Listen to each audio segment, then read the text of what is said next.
if I really look at everything as I don't deserve this, I certainly don't need it or want it. I can just pull back everything that I think a human should quote have. And then as I still do attain those things because I participate in society and relationships, it's just all magic every day.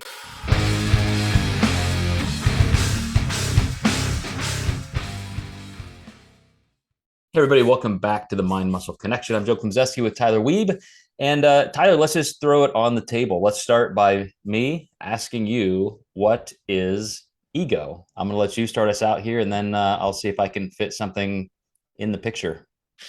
Oh, that's so kind of you, and not even warning me, in our little pregame talk as well. It really just kind of throwing it right to you, man. I do appreciate that. My ego just really panicked at the moment when you said that. So I'm pretty sure that was done on purpose to see what you could kind of do to me. So you know what? In this kind of it is what it is in the sense where you know what I did get this anxiety. I did kind of get this panic when you all of a sudden threw it to me, and it's the ego and the being scared of, oh shit, what am I going to say? I might fail, I might sound stupid, what am I going to say at the top of our podcast? And I think that's a pretty great start for something that we're going to be talking about today. And certainly something that I've been looking and working on in the last little bit, in more of the sense of trying to get outside of myself and trying to be more aware of my surroundings and the people that I deal with on a daily basis, and kind of trying to keep the constant idea in my head of this person might be having the worst day of their life today, treat them as such. So that's something that I think ego wise, because I think there's a lot of components to it. And I'm sure we'll break it down here today. But, as I was just kind of doing some reading beforehand, that was kind of one that, really stuck out to me. And we kind of talked about in a similar fashion last week of being, patient, being in the moment, being present. And so, trying to do those things, we traveled to Montreal last week. And, for me, sitting in an airplane, I can get a little antsy and a little anxious. And so, very much just trying to relax, be with myself, be in the moment. And then, pairing that with also, hey, we're all having this human experience, and, how I can conduct myself and how I can treat people, by assuming maybe, hey, like they're just having their worst day. Man, that can't be a bad way of going about things. So to you, ego is me. It's just my internal thoughts, my selfishness. As soon as I turn outward towards somebody else and I pay attention or care about them, now I'm shutting off my ego, my needs. And go ahead if you're gonna. Well, I mean, I wouldn't say I'm shutting off my needs. I'm still aware of those. And, I think that's the balance that you're going to have when you're weighing, which way am I going to go? Where do my needs come into, the context of that situation? So I wouldn't say completely shutting them off, but you tone them down a little. Intentionally directing yourself outward. Yeah. So Yeah. I'm going to start where Freud did, because I think the way he described it was good for the stepping stone he was in the realm of psychology and philosophy. And that is the id, the ego, the superego. So he described the id as just biological desires, the ego as our best control of those. And then the superego is moralism and altruism. So basically, he was describing the reptilian brain and the mammalian brain, and of course, the cerebral cortex, the executive center, where we can control this. And again, great shot. That's a fastball down the middle for 1900. But today, I think we have some better options, and I would even look back beyond where he was coming from, because you had, after the Dark Ages, you had the Enlightenment philosophers, and these people were looking at what is the meaning of life, and that was all basically a shedding of religion as just dogma, because before then it was just, of course there is a god and everybody belongs to a religion. It's just that ours is better than yours, ours is the real one and yours is not. The Enlightenment era said, I don't know, maybe not. Then the existential philosophers, Kierkegaard, Kant, Camus, Nietzsche, Schopenhauer, all these guys come along and say, okay, we can take that a step further and say, now, without the worldview of dualism and there being this God that we're responsible to, if that's not there, how do we live? How do we act? And so they had to confront nihilism. And that was the big question of the day is, well, should we all just eat, drink, and be merry? Should we just murder, rape, and pillage? Like, what are you going to do if there is no God? And people started having to look internally. And I think it was after those philosophers, and this is where Freud kind of picks up, where you start saying, well, you have these within your power, you get to make these decisions. And today, I think the best definition of ego almost is kind of Alan Watts ish, in that he says there's no such thing as ego because we just make up that word in that concept because our brain produces these internal thoughts as long as we have a pulse, and we have to survive, we have to care about ourselves, we have to eat and drink, and as Freud would talk about, tend to those biological needs and even psychological needs. Um, and so we have that choice on where, as you said, to directionally put that attention.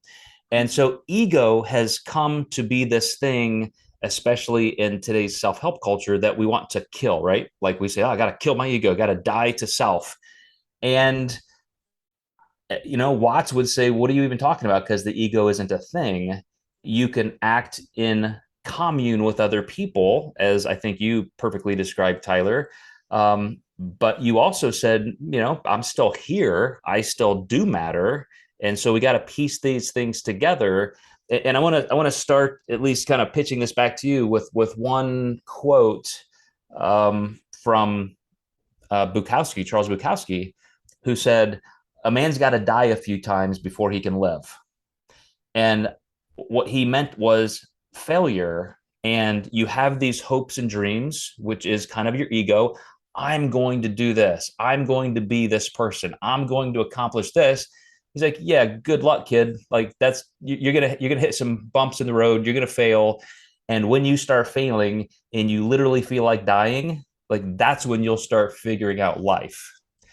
So you got a little picture of this with your child who's not quite yet 2 years old. I think you said she was having some nightmares and so forth.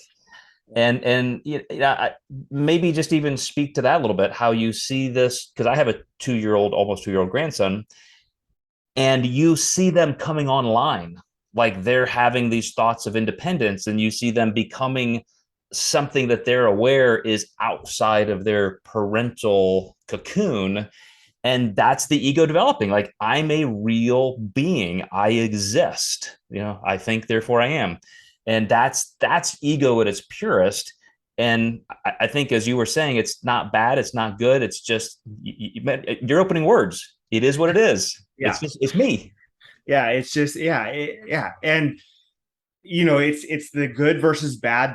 That was one thing I think I struggled a lot with, when I really started going through a lot of my personal therapy of trying to figure out a lot of these emotions and thoughts and put names to them and concepts to them as well, and really trying to understand, hey, like, no matter how I feel, it's not bad, it's just me, it's just who I am.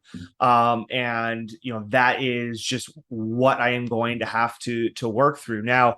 Watching the little one Quinn grow up. Yeah, she'll be 2 in December, which is nuts. As everyone says, it goes really fast. And I would say, like, one of the most fascinating things for me was watching from like day one up until now, see like the awareness grow by the day. And recently really seeing how much she is copying us. Like she'll see us do something once and she'll go and she's like doing it right away.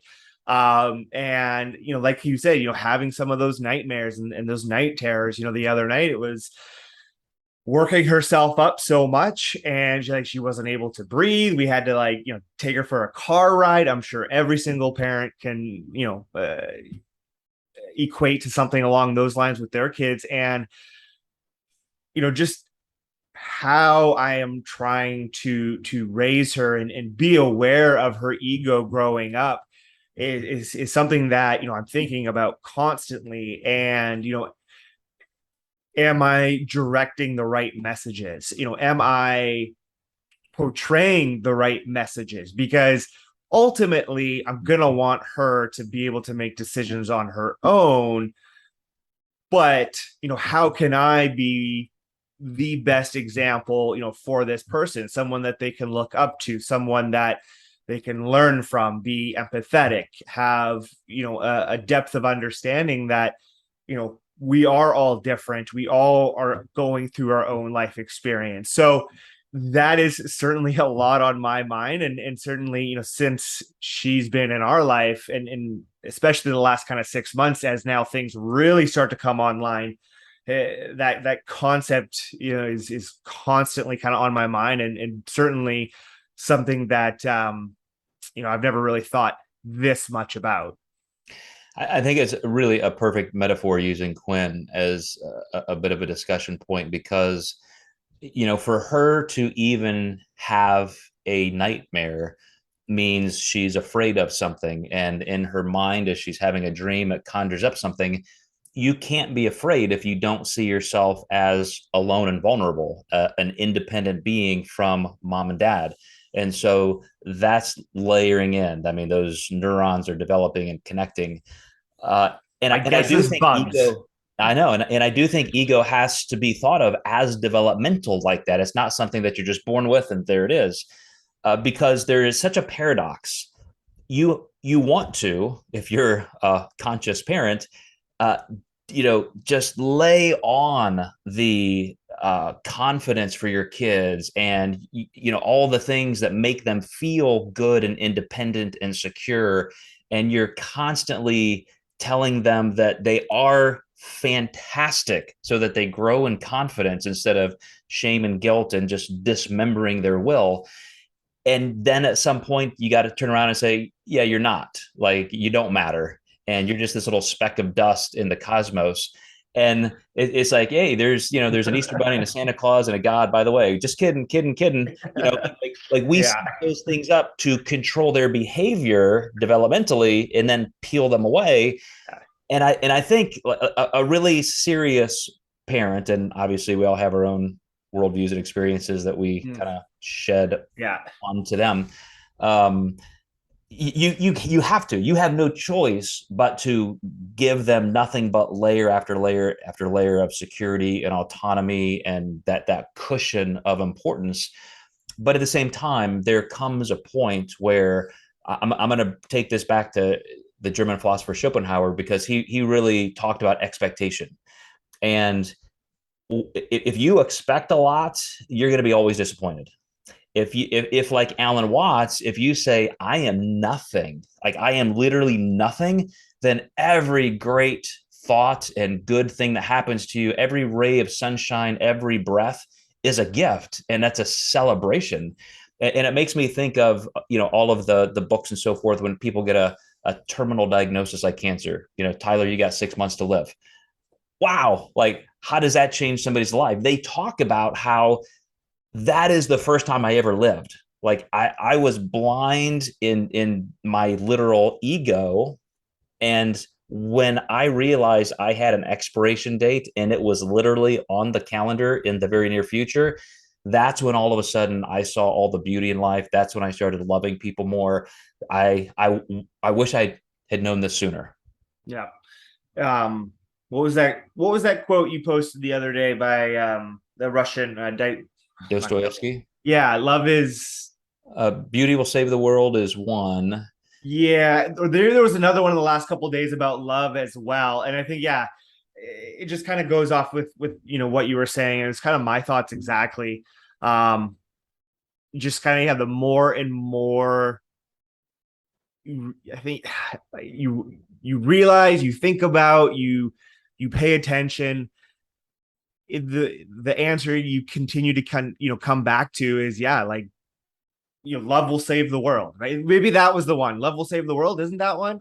It's I don't beautiful. know. So I'd have to look it up because now, matter of fact, I will look it up right now. But what I'm talking about, right? But I think that's where it's really starting to come from. It's you have to come with just such compassion, um wherever you go, whoever you interact with, because it's so unfair to assume anything about their life and how they feel, right? Like, you think like your idea and feel your feelings of happiness, you could feel happy about the exact same thing, but how you feel it could be completely different. You have no idea. We just kind of call it happy. And so, yeah, I think you just come to the point where you just it's unfair to just be that assumptuous, and to just treat someone like we were talking about at the beginning. They're having the worst day of their lives. Treat them like that. Stumbled over This, my words. well, this is where we in the fitness culture, people who are aggressively pursuing better health, performance sport, physique sport, is there anything more egotistical? And I don't mean that in a negative way. I mean just simply that it is self-focused. That can become negative, but as we like to continually remind people of the golden rule of science, it's not either or, it's when and how. There is a time that you have to tend to your needs to survive. And that was a quote by Dostoevsky. The mystery of human existence lies not in just staying alive, but finding in something to live for. So again, something external to you. And I had a conversation with somebody that I hope I get to interview this person again for public consumption of the content, because I just literally broke down and cried twice as she was telling me the story. And when I got a chance to talk, I said, I felt like you just took my heart and just scraped it down the sidewalk. Like I've never heard somebody peel away the definition of ego more perfectly. And it was this, Tyler. Um, she died, her heart stopped, and she realized my heart just stopped. She's dialing 911, talking to dispatch, and EMTs are coming. And as she described the fact that as her body's producing adrenaline, probably dimethyltryptamine in her brain is starting to be released, because that's the brain's last gasp for survival when you're entering hypoxia. And she just thought it was like tunnel vision, as people talk about in those high adrenaline situations, where all I could think about was this moment. And okay, I'm still alive. And then the next moment, and I'm still alive. And I still have a moment. And when the EMTs got there, she said, I looked into his eyes and he looked into mine. And she said, I've never felt more connected. Like he knew exactly what, like I was peering into his soul and he into mine. And they saved her life. And there was still, even in the hospital, a very slim chance of surviving. And this was during COVID. And so family members didn't even know, like phones were gone. She was isolated. And she just looked out the window and she said, I'm dying and the world is going to go on without me. My husband is going to be alone. My kids are going to be alone. As I lay here alone and I am dying, everything I've ever done in my life, all of that's gone. The only thing that matters, and this is a thought I've heard other people articulate, is the world is moving on and I'm not going to be in it. And when you have kids, like even me with adult children, I think I still need to be there for them. I support them. I still love them. I advise them. They lean on me in different ways. I can't leave them. But even that thought means I'm that important to myself that I think the world needs me. That's ego. That's ego. You don't free yourself of that ego, until you say the world can go on without me. Someday it's going to go on without me. And I have to be okay with that. I just don't matter. I'm a part of it. But as I fade away, it's over. That's just the end. And that's what is so difficult. That's laying the ego bare. I don't know if you really want me to follow up with that. I mean, that was that was pretty powerful. Like that's Have you ever had that thought? Like what would the what would it be like for you to not exist? For you to well, of just course, be gone? I mean, I grew up 25 years in super heavily Christianity, and then last 5 to 6 years been an atheist. So it's kind of been a big topic on my mind. And I'm I'm better with it now than I was when I first became an atheist, but I am still not 100% okay with it. I, It's still struggle. That's still the one hook that that is embedded in me. That one is still the hard one. that's why we want religion. We want to think it doesn't end. You know, again, going back to Daniel Dennett and other philosophers, that's why we create these layers of protection against our own mortality and so forth.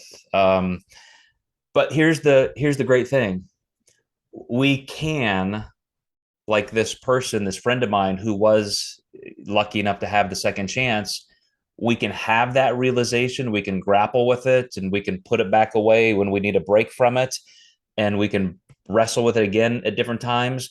But the more we are aware of it and the more we live our lives accordingly, then everything is a gift. Everything is a gift. Going back to Schopenhauer, the expectations versus your reality, man. If I really look at everything as I don't deserve this, I certainly don't need it or want it. I could just pull back everything that I think a human should quote have, and then as I still do attain those things because I participate in society and relationships, it's just all magic every day. Like we know people who live more like that than we do, and we're attracted to them because they're generous and they're giving and they're happy and they're positive, even when why should they be? Like it's just a choice. We decide whether to me all day long or not. And again, I think that's today's best form and definition of ego, and why it's yes, it's who we are. It is what it is. But maybe I need less of that and more of other people. Yeah. I mean, pick a topic. Like that's all you see is me. And this is why we have these, giant extremes. We've always had them. It's just our technology has just brought us around the world much more closer and allowed us to connect with more of our tribe. That's, really the only difference. And it's always just about, well, me, my survival, this and that, or my group. When, you know, we're yeah, it just it's frustrating to think about, but fully understandable on the other end as well, that why we act the way we do and where we are at as a society and the way we are. It's because of a lot of that, that ego, the me mentality. And man, we just we need a little bit more love, a little bit more peace, and thinking outside of ourselves. We're Yeah, not I that mean, important, like you said. Like our beliefs really aren't that important. It doesn't matter. Like it's kind of just a quick little note you can go. It kind of reinforces the how much of nothing we are. So the new telescope that went out into space, was it earlier this year? They just released new data showing that our whole model of how old we think the galaxy is might be completely wrong and far older than we think, because they've just discovered like new galaxies that they always predicted that were there, but they had predicted them to be smaller because they were closer to the beginning of the Big Bang. They're bigger than we originally thought. And so therefore, like we might be even older than we think. And it's just, you start to think and extrapolate, we already, was it 13 billion years? Is that where we're at right now? 13.8, yeah. Yeah. billion as we think, we estimate. Yeah, our best estimation at this point, right? So, it was very humbling and just a very good reminder of I am nothing but stardust, and your life is a blink of an eye. Yeah, I mean, a meteor like that hit 65 million years ago, and we're all gone. The sun has an Yeah. expiration date. In 5 billion years, our solar system no longer exists. Like, we're done. Yeah, we've been Yeah. extremely lucky. Like, no major like world-ending things in 65 million years. That's pretty damn good run. Well, even like 12,000 years ago, there were some cataclysmic things that wiped out a lot. But yeah, it's been, in our known history. But, I'll wrap us up with this. Yeah. Um, Again, not either or, when and how. I'm still going to go work out. I'm still going to go eat well. I'm still going to take care of myself. I'm going to make sure I get 7 hours of sleep tonight because I do want to be the best version of me to participate in this world, to be there for my family, to be there for my friends, to be there for our audience. I mean, it's my own ego says we need to do talks like this because I hope we can help somebody. Yeah. That's not just my ego that needs that. It's me saying I want other people to learn some things that may help them. And as we always say, if I just help one person, it was all worth it. It's true. Like, we And do it's this true. because we Yeah. want to we want to have some positive impacts Yeah. around our communities. So, Because we uh, understand how freeing it is, right? Like it can be, just another positive layer to your life. yeah, it's true. So Yeah. again, it is what it is. We have an ego. It is We, what we it is. haven't we have a self, and we need to be better at that to be better in the world together. So, you certainly have made that possible for me in many ways, and I'm glad we get to share it here, Tyler. So appreciate you and appreciate you guys who listen. We'll see you next time in the Mind Muscle Connection.